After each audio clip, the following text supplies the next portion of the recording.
morning and welcome to Real Estate Live UK. Our weeks of free to attend virtual events run three times a year in February, June and October. And the programme is brought to you by White Label, our partners and sponsors. And we'd like to take this opportunity to thank all the organisations that have contributed to this exceptional lineup taking place this week right now.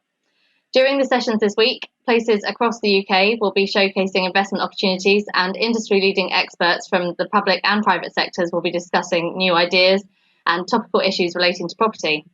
You can view the full programme of sessions taking place on our website, realestatelive.co.uk. And yeah, we'd encourage you to sign up for as many of those as you're interested in over the course of the week.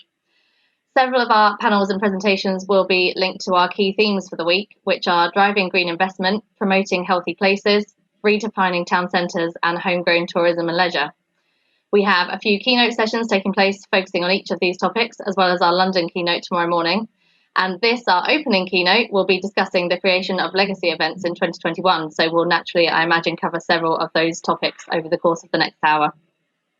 Before we begin our opening keynote, I'd just like to remind you, the audience, to please feel free to use the Q&A feature on Zoom to ask any questions that you'd like to of the panel. And now I'm really pleased to hand over to our chair for the conversation, Pam Alexander, Chair of Commonplace and Non-Executive Director of the LLDC. Pam, over to you. Only 18 months in nearly. Welcome everybody.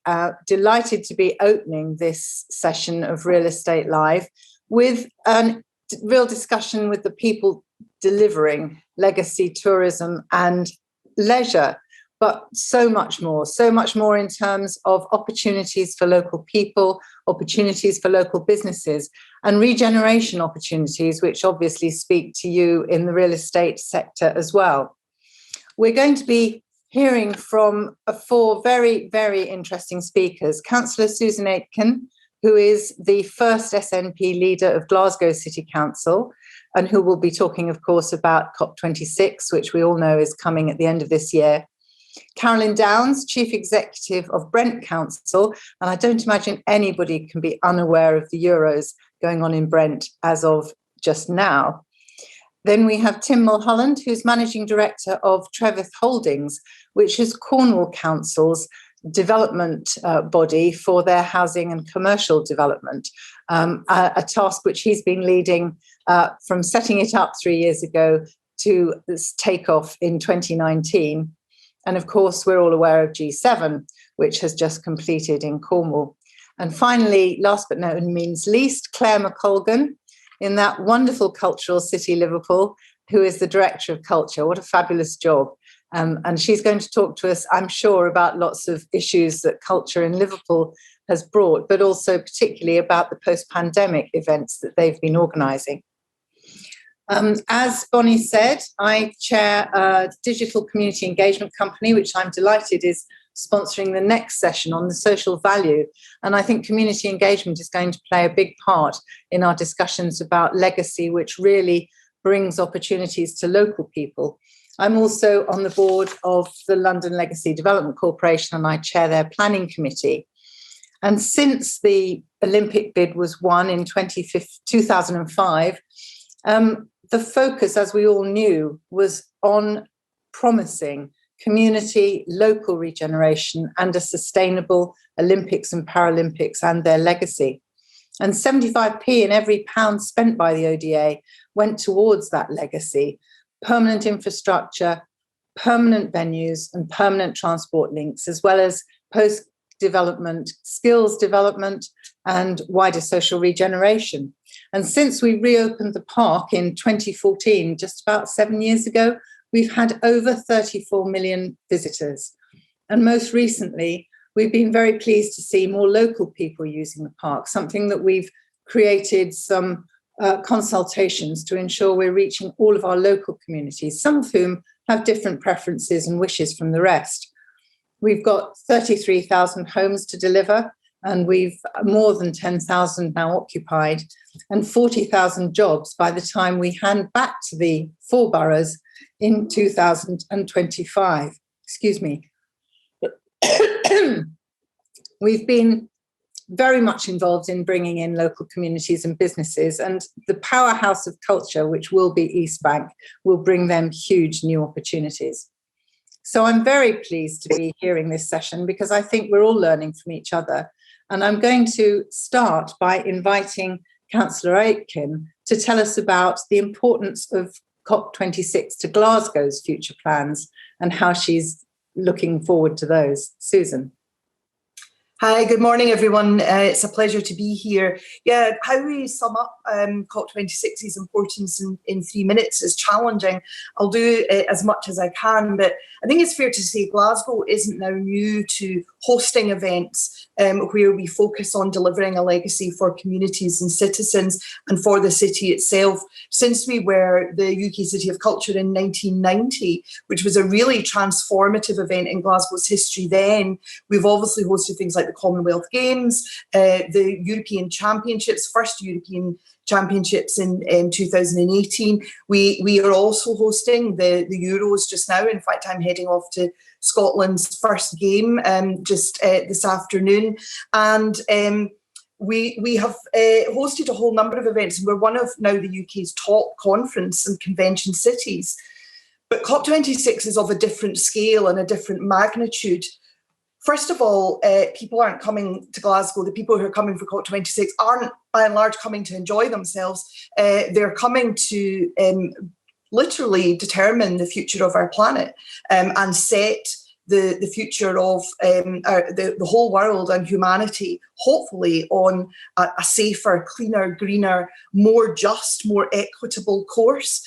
And that is something that we take enormous responsibility for. Although we are not able to influence the outcome of those negotiations, that's a little bit above our pay grade as the host city. Nonetheless, we are determined to leave our mark, to leave a very strong message of what Glasgow wants to see. If there's going to be a Glasgow agreement, we want it to be worthy of the name of our city. We want it to be something that really does move forward from the Paris Agreement and move the planet forward on the trajectory that it needs to go. But also, we need to secure that legacy for our people. And it's a different kind of legacy. And very much focused on how we capitalise on this moment that we have, where Glasgow is essentially the most talked about city in the world in the second half of this year. We've still to teach the Americans how to pronounce us properly, but we will get there by November, I'm confident. So we've been doing a huge amount of thinking in the city, not just within the City Council, but as part of Team Glasgow with our partners in business and industry, in the academic sector, and indeed other parts of the public sector, to look at how we pivot our traditional inward investment work, which has been very successful in recent years, to really focus on maximising the benefit from COP26. So one of the reasons that Glasgow is the host city is not just because we have this experience in hosting large-scale events successfully, but also because of our sustainability ambitions and achievements so far. So our target is net zero emissions by 2030. In a post-industrial city, that is extremely ambitious. But we do believe that it's not only possible, but it's actually essential that cities like Glasgow lead the way if national governments and indeed the world is going to meet the targets that we set for ourselves. Then it's the big urban centres where most people live, where the investment is going to have to be front-loaded in decarbonisation over the next decade. But for us, decarbonisation and that drive towards net zero, climate justice also has to go hand in hand at every step with social justice and with the just transition to that new green economy. As a post-industrial city, Glasgow understands we still live with the legacy of the decline of heavy industry in the past, and too many of our communities still, in terms of their physical surroundings and their well-being, still live with the legacy of that. So we are determined that this transition, perhaps an even more profound economic, social and physical transition for cities, will not leave people behind this time. So our teams have been working on our COP26 prospectus. It's certainly the first of its kind in Scotland, where we're transitioning, perhaps thinking away from thinking about traditional investments to very much focusing on transformative projects of scale, on a scale sometimes that we certainly haven't dealt with at a local authority level before, across our city region, but also potentially in partnership with other cities and urban areas. So we're talking about things like sustainable urban transport, a new metro system, about district heating networks right across our city region of almost 2 million people, of home energy retrofitting of nearly 500 million houses right across the Glasgow city region, clean manufacturing, public realm transformation, a climate neutral innovation districts, and urban greening as well. A whole number of projects which the traditional real estate investment, if you like, has an enormously important role to play within that, traditional regeneration opportunities, but it's on a different scale, at a different pace, and very much with that decarbonisation focus. We think it's an incredibly exciting opportunity for the city and for investors. And it's something we're going to be talking about a lot more, not just over the next 6 months, but actually over the next decade in Glasgow. That's a very exciting prospect, isn't it? For the UK as well, I'd not thought there'll be a Glasgow agreement. That's very, very exciting. Let's move to a delivery vehicle. Tim, the managing director of Treveth Holdings. Tell us about the work that you've been doing in Cornwall and the importance of the G7. Does it actually bring opportunities to the region? And you're muted. Always going to happen. Thank you very much, Pam. And good morning, everybody. G7 was a very different event than Cornwall's used to hosting. We're very adept at hosting public events. This year we've got tall ships and the start of the British Cycle Tour in September. But to host an international closed venue, where we're looking to maximise benefit is in the legacy that it left and the focus it gave. G7 was a once-in-a-generation opportunity for Cornwall to show the world that it's so much more than just a fantastic tourist destination. And our market over the last weekend became global. For many of the 1,000 media delegates that attended, arguably it was the first time some of them had even heard of Cornwall, let alone visited before. But that has allowed the region to promote itself unfettered by the traditional images of cream teas and pasties, and really promote the emerging industries that are starting to put Cornwall back on the world's commercial map.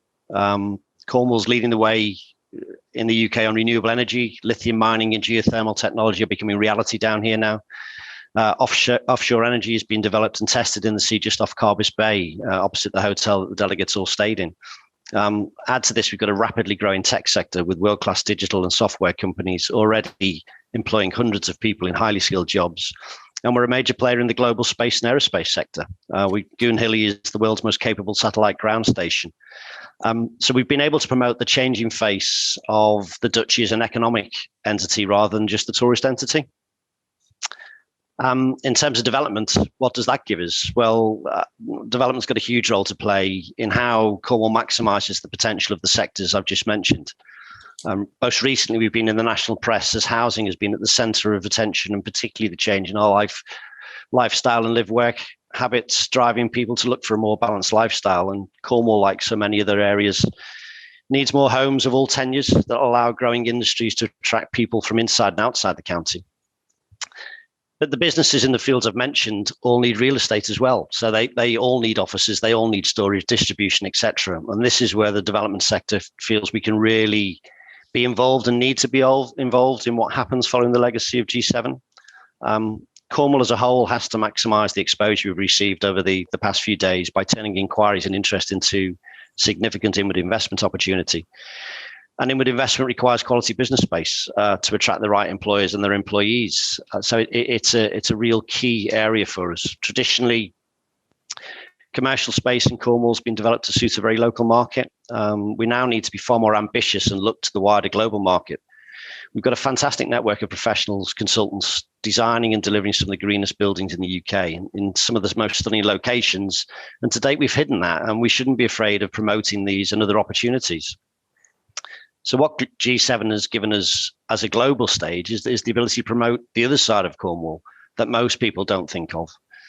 And now we've got to ensure the opportunity doesn't just pass us by. Our industry needs to put itself at the heart of any growth conversation. We've got to provide solutions and innovation to capitalise on the work of our colleagues in the other emerging sectors. And in doing so, to create the bricks and mortar that will allow these new businesses to flourish.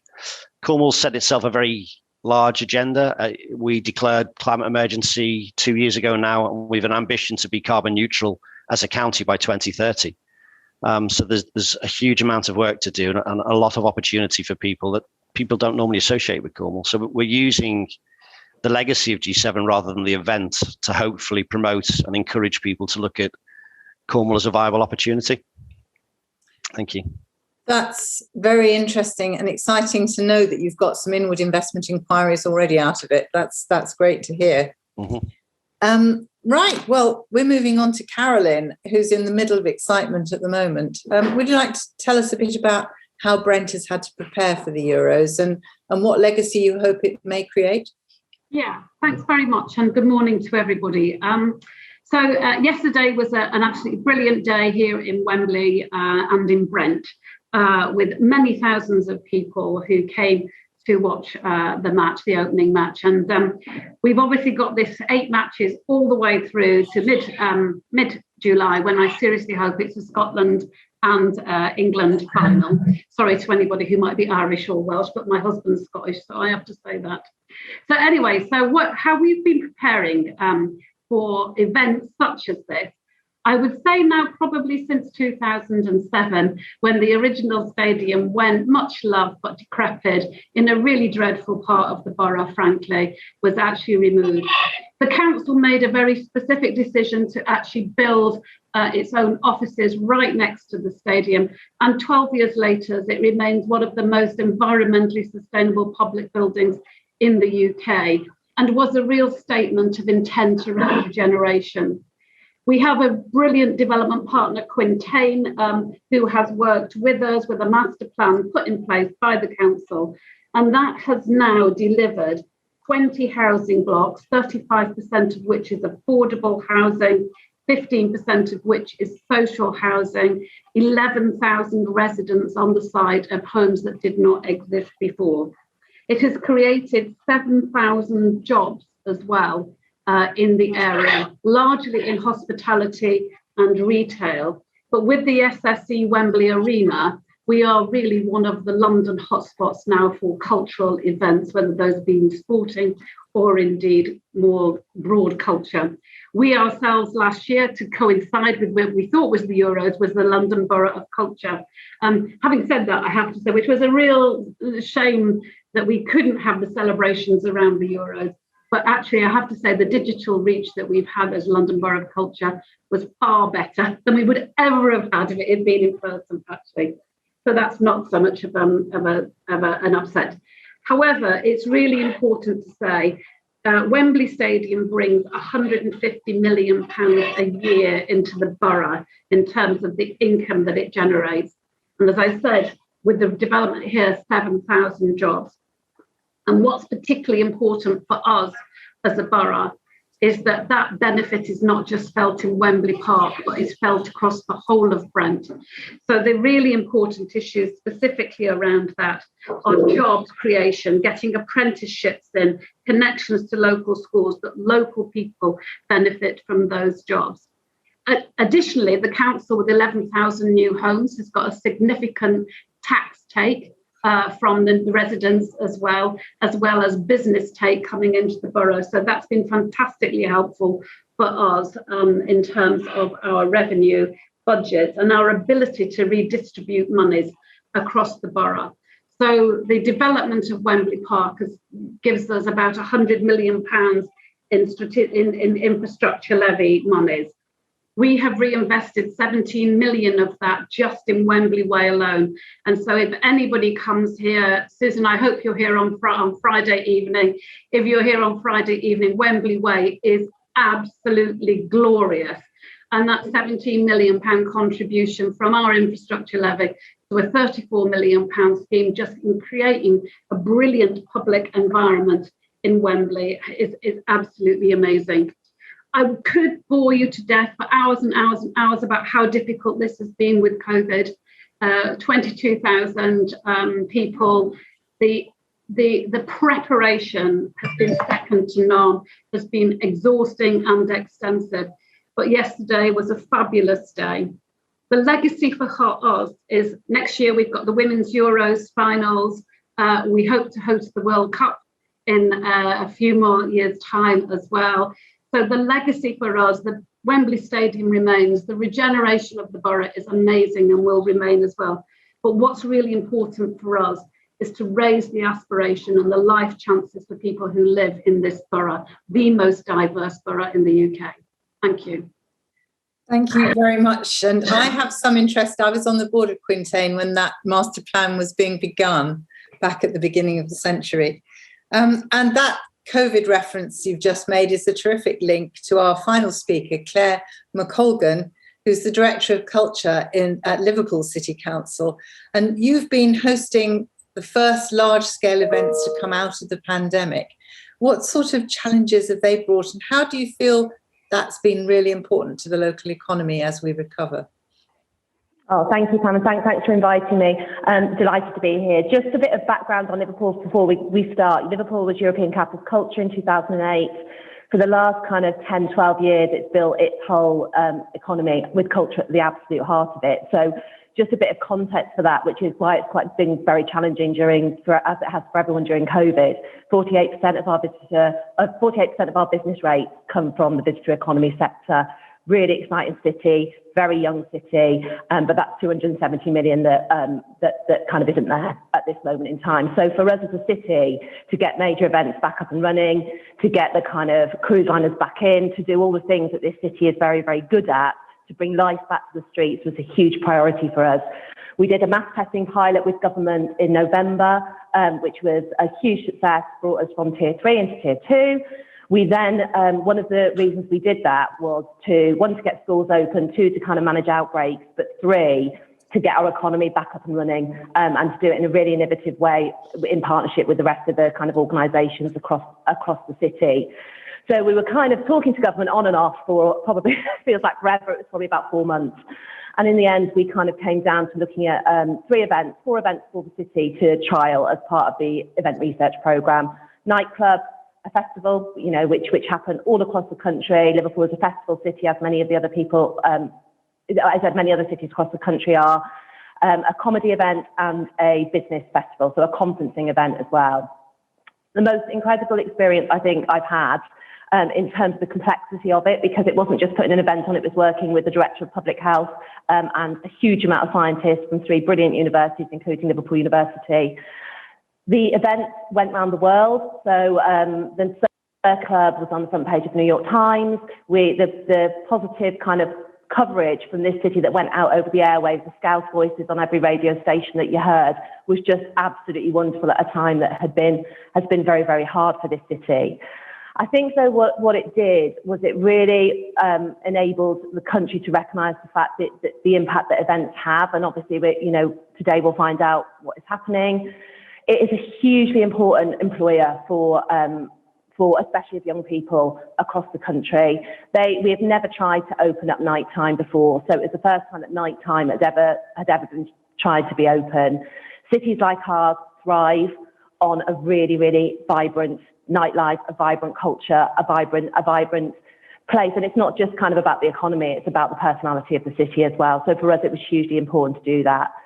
The results were very positive. There was no kind of identified transmission from the events that we did in a similar way that there wasn't from Barcelona. But they are challenging because they're very, very hard. They're the last part to open, and we'll see what happens today. But I think for cities like ours, moving forward, to get that kind of that 2 years ago moment back where the streets were fizzing with people and it felt like the start of every day was, it was just wonderful. It's hugely important, both for us, but also for the country as well. Thank you very much, Cllr. I think we all probably endorse that last point on a tricky day for knowing what the future brings.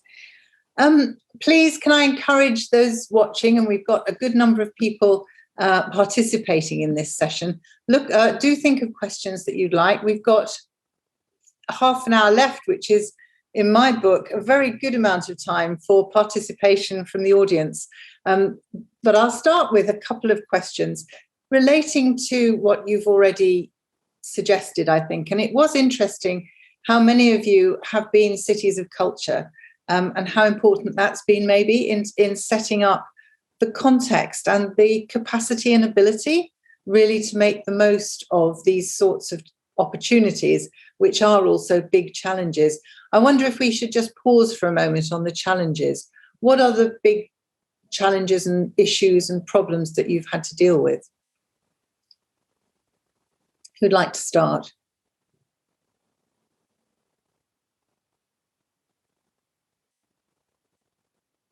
Well, you're facing it at the minute, Carolyn, so I'm going to pink finger you. Talk a bit about the challenges that you've had to overcome. So many of the challenges that we've had to come, well, to be absolutely honest, Brexit has been quite a difficult challenge for us in relation to the continuing pace of development of regeneration across the whole of the borough, and that has been a major challenge. The other challenge for us, and it relates to the question from John Gardner, is to make sure that any regeneration in the borough is genuinely of benefit to local people rather than just people coming in. And that has been a really massive issue for us. So alongside projects such as the regeneration of Wembley Park, we've got regeneration in South Kilburn and other parts of the borough as well, Northfields. We have a council house building programme of 1,000 council houses. So when I joined the borough in 6 years ago, we had a waiting list in people in temporary accommodation. That's not the waiting list, but people in temporary accommodation, many of whom have families, and that was a waiting list of 5,000 families, 20,000 people. We now have got that down to 1,000. So, John, in terms of your question, I would genuinely say if you go about doing regeneration in the right way and make sure the benefits go to the total community, you really can, without a doubt, impact in improving the quality of lives of people, of the poorer people who live in your area. And that is the major challenge for us. That's a very exciting success story, 25,000 down to 1,000 on the waiting list. Yeah. I was going to come back to John's question, which I'll read out, which is specifically about levelling up. Are there any other challenges, particularly? I'm thinking at the moment there are challenges in the construction industry alone, just in terms of materials and skills and labour. Has that been something that you faced in Cornwall at all, Tim, or was that prioritised and whipped it away from everybody to make sure it could happen? No, not really. Yes, to answer your question, yes, we are, like the rest of the country, seeing issues along those lines. We were given 6 months to organise this. This was announced in January of this year, so we weren't really given an awful lot of time to get involved in it. Fortunately, because it was a closed event, the hotels took up the slack of the main delegates. The issue was the support staff. So police and media were put up on, cruise ships were hired into Falmouth and St Ives for additional accommodation. The weather this weekend that we've been blessed with, and we're at the start of the tourist season. So actually finding accommodation, particularly as so many people were desperate to get breaks away when easing started. The hardest thing has been accommodation more than materials and facilities. So yeah, I think we were slightly different in that it was in general terms quite a small scale event. The impact was the wider international media and the profile it gave the county rather than the numbers it brought in. So we've been lucky in that instance. Yes, and that's not going to be quite the same, is it, for COP26, Susan? It's going to be a much bigger event. And will you face those sorts of challenges? There were stories in the press, for example, about homeless people being taken out of hotel accommodation that they were in temporarily. How are you planning for those impact problems? Well, the homeless population who were in the hotels, who had been housed there at the start of the pandemic, we were transitioning them out of hotels anyway into their own accommodation, and that was always the plan. That's nothing to do with COP26, and the hotels those particular hotels are probably not COP26 delegate hotels anyway. So there's really not a connection there. I suppose the big thing for us is something like, and again, the timescale, although it's delayed by a year from the original expectation, the original expectation was that it would have been November 2020.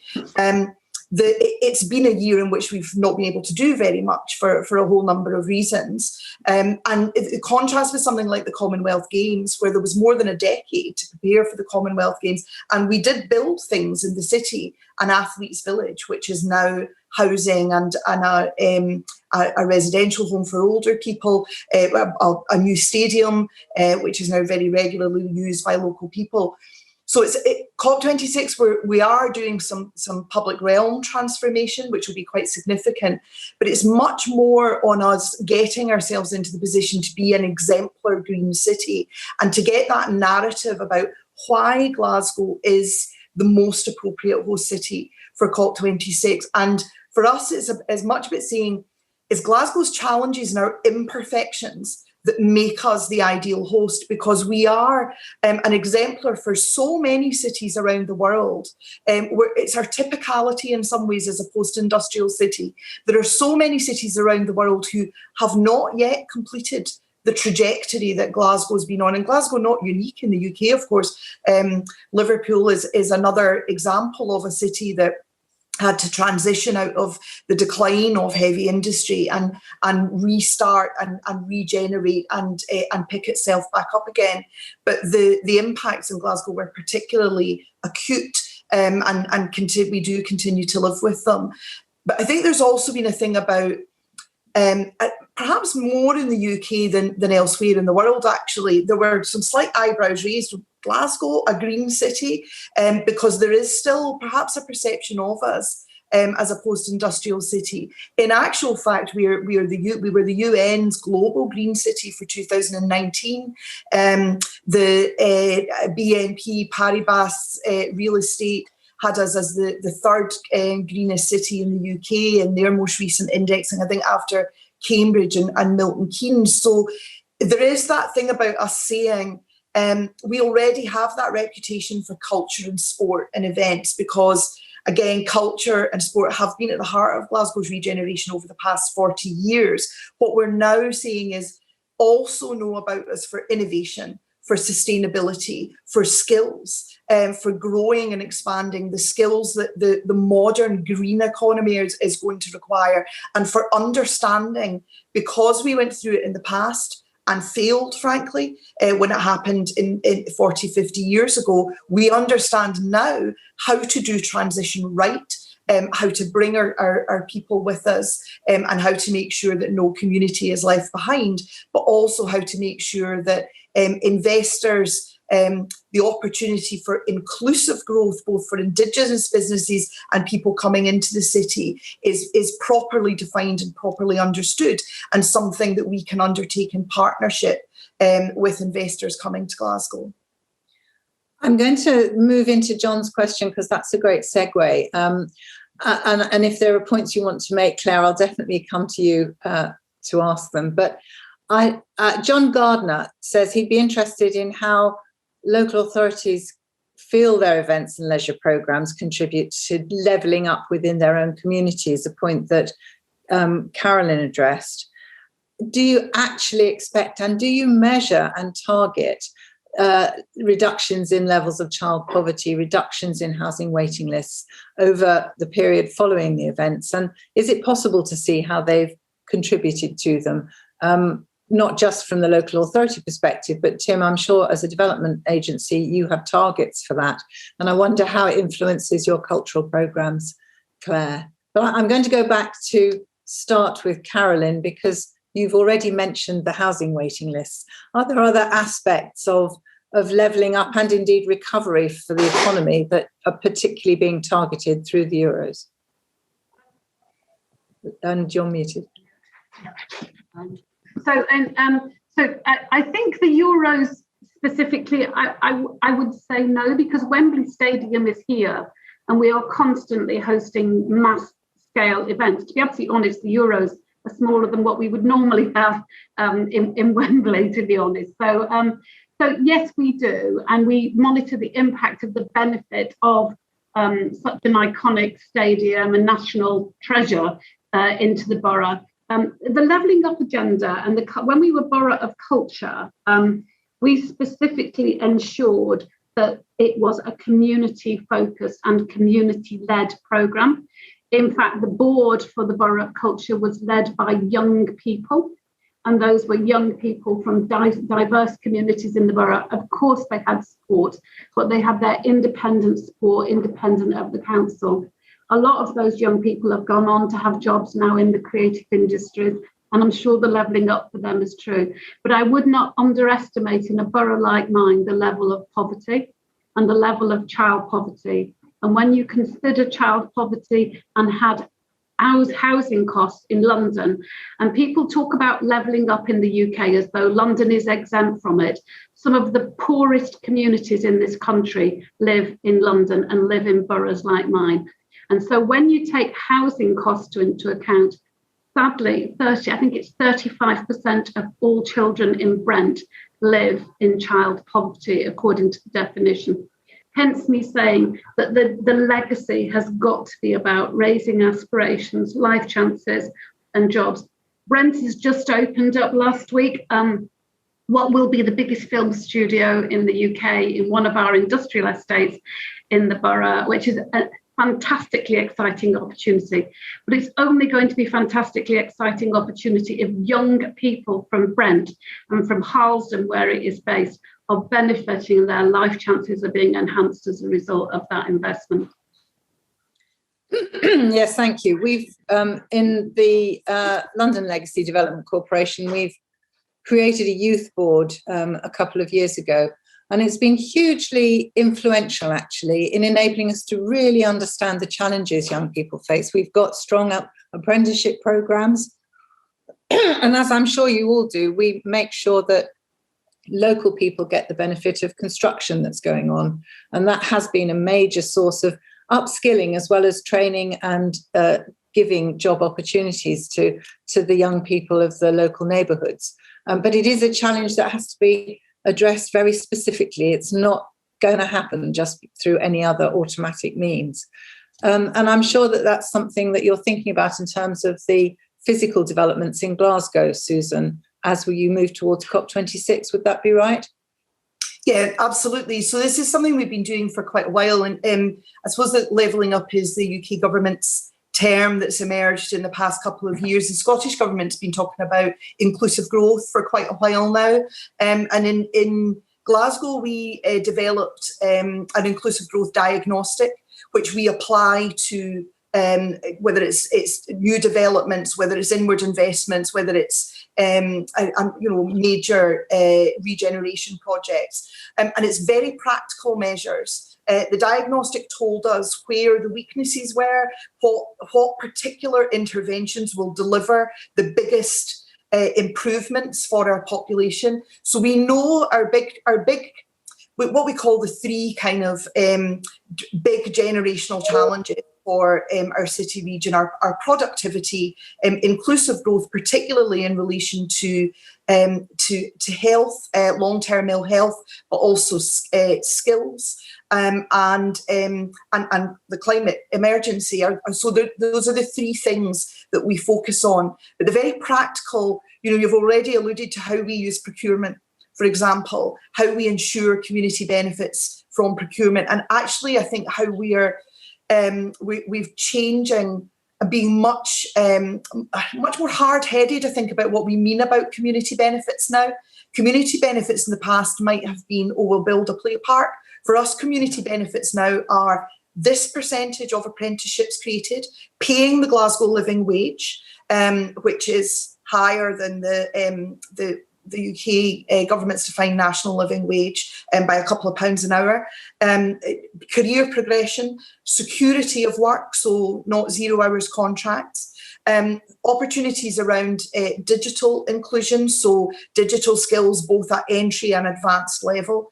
And as a local authority, the other areas we're focusing on particularly are access to affordable transport, so that people can get to these new economic and life opportunities that we're creating. Affordable childcare, and we are now at the stage of offering 1,140 free hours of childcare every year for all 3 and 4-year-olds in the city, which is, I think it works out about 30 hours a week or something. It's virtually a full-time job for a 3 and 4-year-old equivalent. And well-being, that absolute focus on health and well-being. So everything that we do being health creating rather than health detracting, as has been the case in the past. But of course, we know that all of these things come together, that low wages leads to poor well-being as well. In-work poverty leads to poor well-being. But what we've found and what we're continuing to find is that when you've got that very clear understanding and clear vision about what it is you want from an investment, investors are really willing to work with that. So one of the big, a combination of regeneration and jobs on a part of the River Clyde, on the banks of our river, which had been a dead zone really for a long time. We had made some enabling investment as a council in fixing the quay walls under the Clyde to make it developable.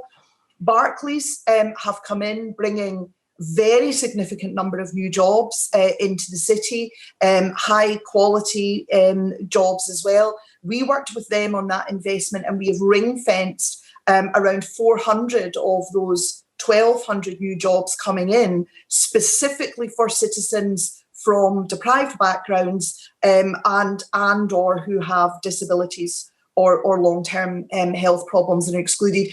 And Barclays were brilliant on working on that agenda with us, because they could see how it helps them as an employer and creates both reputational benefit for them, but also investing in people, investing in skills, investing in productivity. It all benefits them, it benefits us, it benefits our communities. So that's really how we're trying to embed as our way of working now. Some really interesting formal structures and tools there for actually making sure you understand the impact of what's going on as well as requiring it. I think that's very interesting. Claire, when you're looking at the cultural events that you're so much involved with, how do you make sure they are inclusive and benefiting all parts of your community? I think, well, when we do events, our events are generally free, so they will kind of bring people from the whole of the city, and we'll take, so when we did Giants, which you may have seen some fantastic images of, that also happened within communities, but also happened in the city centre. And there's a couple of points I'd like to make on that really.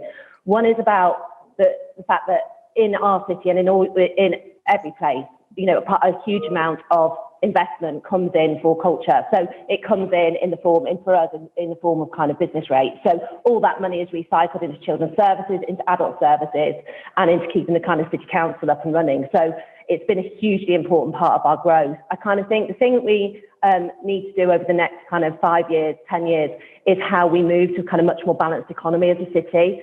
So the life sciences, the health and life sciences, the work that's happening around the universities is hugely important to us. The growth, the Knowledge Quarter with the Spine and Royal College of Physicians coming. But that kind of alchemy between culture and the events that give you a spring, if you like, so give the confidence back to the people of the city, because Liverpool is a city that, has had its confidence knocked over, not over the last 15 years, but like previously, and that kind of lives quite long with a lot of people. So the pride that they get from seeing themselves and this city, this brilliant city reflected on the international stage is huge.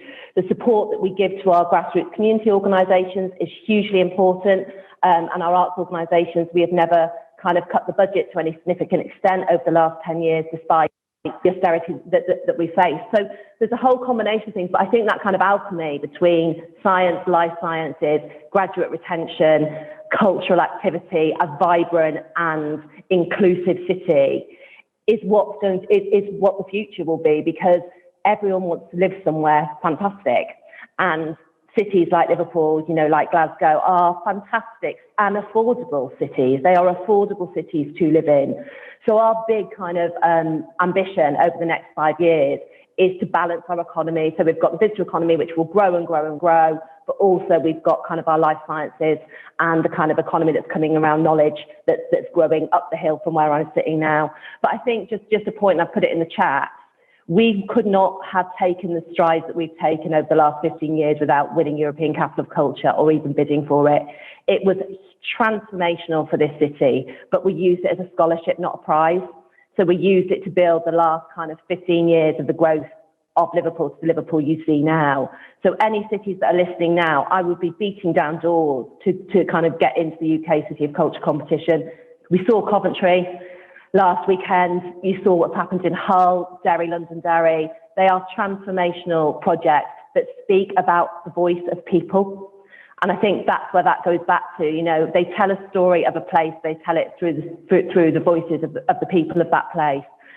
So for us, it's hugely important, but levelling up is about giving a city a confidence and giving people a voice within a city wider city conversation. I'd like to come back to that in a second, because we have a question from Jennifer Kane precisely about how cities can use culture to drive their development, and how you use the City of Culture is a wonderful exemplar of that. But first, I do want to ask Tim for the developer perspective, really, on this issue of how construction and real estate opportunities can bring opportunities to local people. Yeah, I mean, it's particularly pertinent in Cornwall. We are one of the lowest average wages in the country. Traditionally, industries have been farming, fishing, tourism. The company that I now manage was set up specifically to act as a disruptor in the areas of development, but also to find all our profit is put back into the general fund within the council to allow it to use for wider services. What we're trying to do, it's funny because I was development director of Albert Dock in Liverpool back in the late 90s, early 2000s, and Liverpool was hugely reliant on Objective One.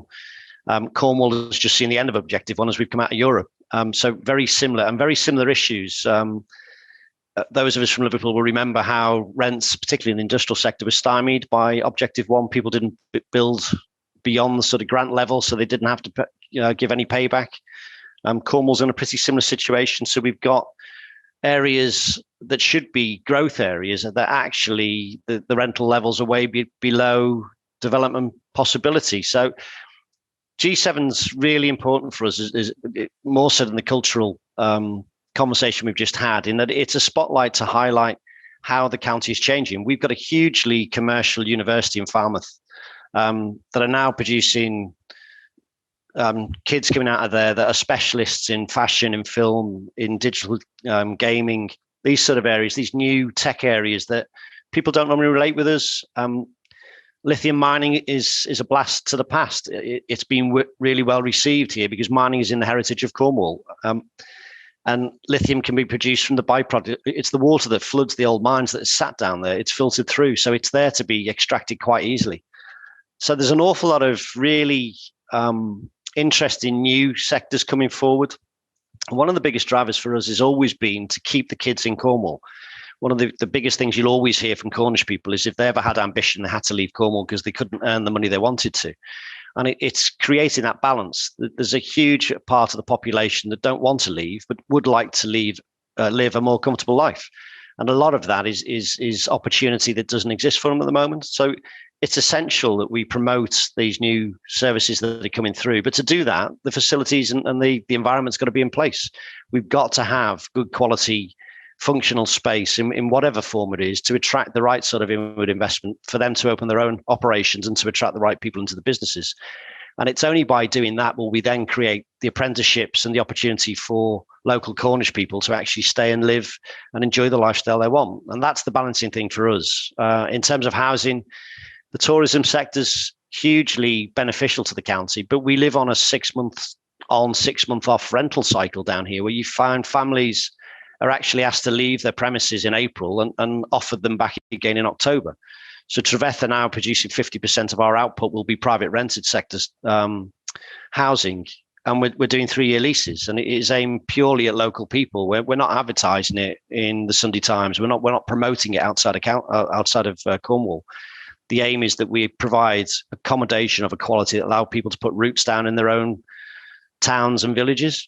That's been hugely well received, and we've got 300 in pipeline now. We'll have 600 new homes at the end of this year in build for the next 3 years. So it's just finding ways of protecting your own economy and your own people, but introducing new sectors that will allow them to have the standard of life they're looking for.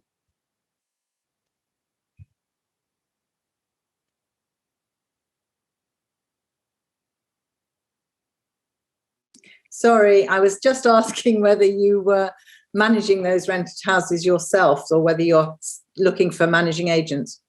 So to date, we've been using Cornwall Council's own managing agent, purely from the fact that we're a relatively young company. As of the end of this year, we'll be starting to manage directly. We've also created an RP to allow us to hold the social housing and all of our estate, so that we can manage the estate in its own entity. We're a stewardship model. It's a 40-year model. So we will at any one time retain about 80% of the homes on any of our developments. So it's really important that we manage those estates as a single entity to provide the right environment for people. I think that's very interesting. At LLDC, we see ourselves as a great estate. And when we hand back to the 4 boroughs, we want somehow to maintain that concept of great estate sustainably managing into the future. Now, we've got now two questions now, so I'm going to offer you both of them, but if we could have quite quick answers to whichever one you choose. Jennifer Kane asks what advice you'd give to other cities, particularly Cllr, on using culture to drive city development. And Rawati Prabhu asks, how are the high streets changing with the changes in retail and office space and the emphasis on experiential use? Is that something that's been influenced at all by the major events that we're talking about, or is there anything else in that question you'd like to address? And I'm going to start with Claire, because you went last time. Just very, very quickly, I think culture is its own right. Shouldn't be used to do anything, actually. And once you start kind of putting it in that context, you kind of get very, very poor culture. So the quality of the work that you do is hugely important. Liverpool over the last kind of 15 years has really, really thrived because of the quality of the big events that we do, because of the quality of our cultural organisations that are in the city. So I think once that happens and once that ambition happens, then everything else kind of follows and attracts to it like a magnet. So great work, great ambition. The image that you project about yourself to the world through those images that go around the world, I think are really important in terms of development and in terms of attracting the right developers to a city with the right personalities that can work with the kind of ambitions that the city has. So look at it in its own rights and make it very, very good and exciting. And absolutely invest in it properly, invest in it properly and seriously with great ambition and great heart, because unless you do that, you end up with an identikit city. And actually, the whole point is that we're trying to create individual places. Susan, you talked about changing the image of Glasgow. I wonder whether you'd like to comment further on how culture can help with that, or indeed how the high streets are impacted by some of the challenges we've got. I mean, I'm not going to repeat what Claire said. I agree with a lot of what she said. And there's no question that being the city of culture transformed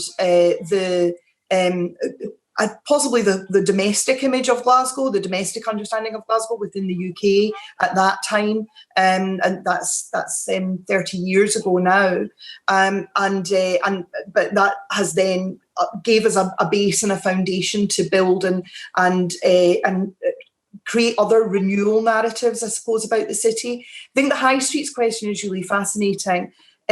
Because the impact that COVID has made, of course, is probably the most pivotal thing. High streets and particularly city centres were transitioning anyway. Before COVID came along, it was clear that retail as it had previously existed was not going to be sustainable. And Glasgow city centre was very retail focused for a very long time. And it will continue to be to a certain extent. But what we've really seen in Glasgow is that local neighbourhood high streets have been jumping. That 20-minute neighbourhood thing, which we aspire to anyway, has happened almost by default in some ways in a lot of parts of the city. But the city centre has been very, very challenged. Now, we already had a city centre residential strategy in place pre-COVID. But I think what COVID has done is really give us the impetus to accelerate a lot of these changes, to accelerate the change in use of public space, accelerate what we call our Spaces for People programme, where we're re-provisioning public space from cars to space for active travel for people, and transitioning to a more not a city centre that loses vibrancy, but is much more mixed use. So people live there as well as shopping there, doing leisure, working, taking part in culture, where everything can happen within that city centre space. That, I think, has become even more important in the aftermath of COVID. And we are certainly looking for ways to drive forward and accelerate the ambitions that we already had to build resilience into our city centre. Because Glasgow city centre is the most important economic space in the whole of Scotland. 170,000 jobs it supports. And that's not even counting supply chain and everything. So it's not just for the city, it's actually a national priority that Glasgow city centre is resilient and sustainable and continues for many years to come and is able to adapt to changing circumstances. Thank you, absolutely. And Tim, you were nodding along to a lot of that. We've got 2 minutes left. Anything you'd like to add? Yeah, it's the high street conversation, isn't it? I mean, developers in particular, it's my field. I've been doing it for 30 odd years. We always chase covenant. That's what we always did. And we ended up with formulaic high streets in every city in the country. Those guys have gone now and most people shop online. Cornwall's been a really big eye-opener for me in that it's massively independent-led, and we've not struggled as much as some of the other areas of the country in terms of retail because the bulk of our high streets are a mix of independent owners, and it's butcher, baker, candlestick maker. It's going back to people come into the high street because they've got a number of things to do at any one time, and it's fantastic to see. I mean, obviously, I'm very aware of my own city, Liverpool, but Manchester, Glasgow, Bristol down here, how they've evolved, and that small neighbourhood that was just talked about, the way it's the small district centres now that have become the cool places to go, and it's an independent-led drive to take back those sort of areas. It's what people want now, and from a developer's perspective, we've got to get far more used to I used stewardship before. It's not just about chasing covenant and selling it to the investors. It's about holding and making sure that good rental income is good for everybody. Cash flow is great for everybody. And you can see that by holding yourself and actually curating what you're trying to do. And the best developments that I can see coming out in the country at the moment are those developers that are literally doing that. They're curating the space around the area that they're developing in. They're retaining the property. And they're encouraging local use as much as they're encouraging national use. And I think the high street's a really, really exciting place at the moment. It's a challenge, but I think it's going to make a hell of a difference the way we actually use cities. Thank you. And last word, I think, Carolyn, from you. Anything you'd like to add? You're muted. Apologies. So in relation to the legacy of culture, I agree. I can't hear you, sorry. Oh, sorry. Can you hear me now? Yeah. Yes. But in relation to the legacy of culture, one of the things we made sure we did as a part of our borough of culture was to change the curriculum, the local curriculum, to ensure that arts were absolutely fundamental to the development of young people in the borough, to raise their aspirations, as I mentioned earlier. And actually, this is the borough where Zadie Smith, #boy from Brent, Raheem Sterling, as he referred to himself yesterday, George the poet, Riz Ahmed, these people have come through, George Michael, have all come through the system in Brent. And actually what we need to do is multiply that so that the legacy is even greater. So I think that issue of young people's schools. But just whilst on the high streets, I would say, and this is a word for London now, our high streets have not been impacted for the same reasons that other people have just said. But the centre of London has been massively, massively impacted by COVID. And this country depends on income from the centre of London massively. And people should stop being so anti-London. And people should get behind our capital city and recognise the amount of poor people here and actually make sure that the city recovers as well. Because if London doesn't recover, then the country, the nations of our countries, of the UK, will seriously, seriously suffer. So that's my final shout out for London. Well, I'd go along with that. There's a huge amount of levelling up to do across, and I think all four of you have demonstrated how fantastically important it is to plan these events brilliantly for complete inclusion of all of your local communities, as well as attracting as much inward investment as possible. I think we're out of time. I don't think Bonnie's coming back, so I'm going to say a huge thank you to all of you. And I hope that our audience have found it interesting. I certainly have. There's lots of follow-up I'd like to do with each of you. Thank you very much for coming this morning. Over to you, Bonnie. Thanks, Pam, and thank you so much to our panel for a really fantastic opening session to this week of events. Looking ahead, audience, we'd be delighted to see you tuning into some of our other sessions today. Details of what's coming up are now on your screen. We have a session with Commonplace that Pam referenced, discussing social value, coming up next. Then the first of our half-hour lunchtime talks with Mark Robinson, Chair of the High Streets Task Force, at lunchtime today. And then finally, we're heading to a district centre of Croydon for an investor tour of Purley. So lots of variety going on today and a lot more later on in the week. So thank you for joining us this morning for the opening panel of June's Real Estate Live UK. And we look forward to seeing you again either later today or later in the week. See you soon.